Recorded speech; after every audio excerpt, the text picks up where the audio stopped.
this guy seems like a bigger problem for the Dems than Jasmine Crockett. Jasmine Crockett's weird statements are kind of like her fake street accent and her like, this person's a hoe, and like calling Governor Abbott Governor Hot Wheels, like stuff like that. That's just kind of like ridiculously obnoxious in your face shit.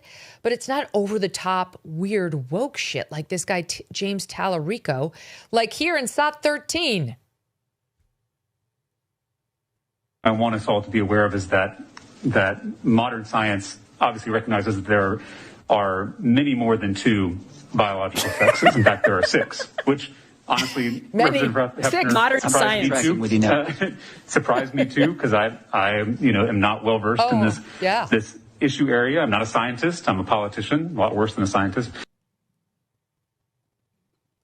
I mean, let me play one more while I've got your attention. Here's on the trans athletes in girls sports issue, SOT 16. This is from October of 21.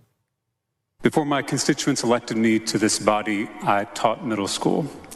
And my students are the reason I'm here to make public policy that improves their lives.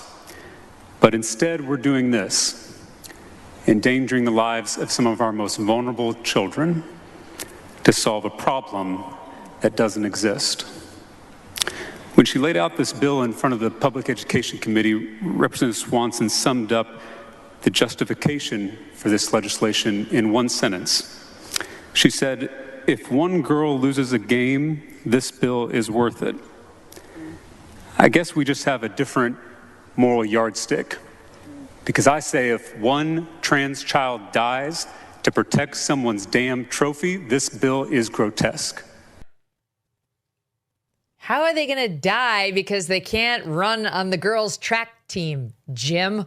I mean, this guy, he's peak woke, Emily. We're going to be on this subject for a while because we've got about 25 sound bites we found in 2 minutes of him sounding as woke as they come on every single one of the left's favorite issues. Yeah, the woke king of Texas, apparently. His Twitter is a mess. He was posting about how excited he was to get an Anthony Fauci like action figure for Christmas one year. Oh, yep, there it is.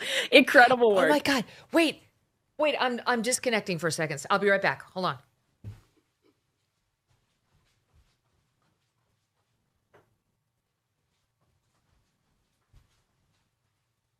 Okay. I don't have Anthony Fauci, but I do have Kamala Harris. I have one of these. Why did you have that so easily in reach? Because we had her on election night, and I threw her off the desk, but she lived. So I've kept her now.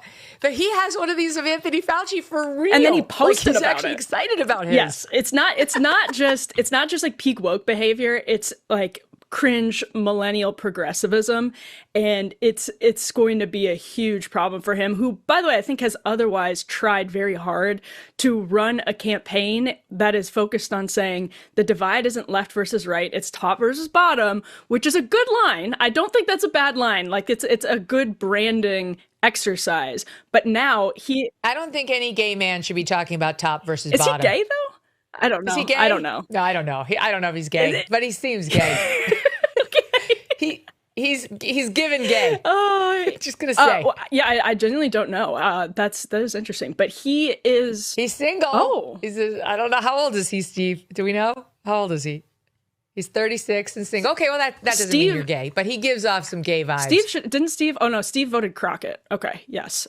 He did his patriotic Steve duty. Crockett? Yeah, he did. He voted Crockett. He did his patriotic duty. Oh, he said he's trying to help us for the content. Hilarious. But actually, like with Talarico, he's running this campaign against elites. And it turns out he has every elite position on cultural issues ever. He says that trans women have abortion rights. He says that God is non-binary. He is fully in favor of like you were just playing the clip on boys playing in girls' sports. He's just down the line. These are seen by voters as elite culture war issues. They're seen as top versus bottom. They're seen as elites forcing these silly ideas like the word Latinx down your throat. And so now his economic message is going to have to grapple with his insane cultural message, like that the border should be treated as our front porch with a welcome mat on it. It's our front porch, right? Leave the door open. And then there's this one about Jesus, SOT 12. For me, prophetic voices like Jesus have helped me reckon with my own whiteness, my own masculinity, my own certainty, my own ego. It's a never-ending process, and it's a painful process. It's painful to reckon with his whiteness, Emily, which Jesus helped him, I guess, come to terms with. Jesus helped him with his masculinity? Well, like the absence of it? How? I want to hear more. He's also using the Gospels to justify abortion. If he was referred to in a headline as a theologian recently, because he is actually in seminary, obviously very progressive seminary.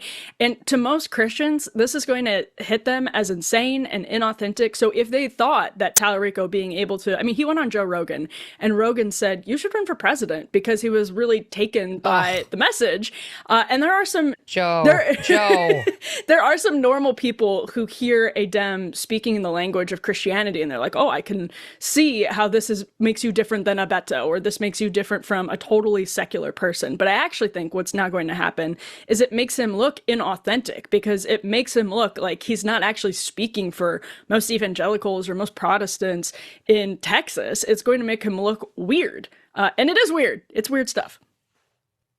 He tweeted out after the Ahmaud Arbery case that he was the latest American killed by the virus of racism. The virus kills our black neighbors if they're jogging, playing music, sitting in a church, selling CDs, or carrying a bag of Skittles. White skin gives me and every white American immunity from the virus, but we spread it wherever we go, through our words, our actions, and our systems. We don't have to be showing symptoms like a white hood or a Confederate flag to be contagious. Oh my God. Okay, then he finishes it up with, the only cure is diagnosing the virus within ourselves and taking dramatic action to contain the spread. The first small step is proclaiming loudly and unequivocally that hashtag Black Lives Matter. I think that's when Tim Miller tweeted out, could we please find somebody who wasn't tweeting nonstop during peak woke? I feel your pain, Tim Miller. I understand why you're saying that, and your instincts are spot on. Think about this. In 2006, $20,000 equaled roughly 33 ounces of gold at spot price. Okay, $20,000 got you 33 ounces. At today's prices, those 33 ounces would be worth about $165,000. That would have been a very good investment. And that's why so many smart Americans do diversify a portion of their savings into precious metals. They're thinking about what's going to happen in the next 20 years. And it's also why you should consider buying gold from Birch Gold Group. For thousands of years, gold has been a store of wealth. And today, it is a crucial part of any balanced strategy. Even better, Birch Gold can help you convert an existing IRA or 401k into a tax-sheltered retirement account in gold. All you have to do is text MK to the number 989898, and that will give you a free info kit on gold. There's no obligation. It's just useful information from which you can make a decision. With an A+ rating with the Better Business Bureau and tens of thousands of happy customers, let Birch Gold help you diversify with gold. Now that's peace of mind. Again, text MK to 989898 today. Thanks so much for watching. If you like what you just saw, hit the subscribe button for more clips and full episodes.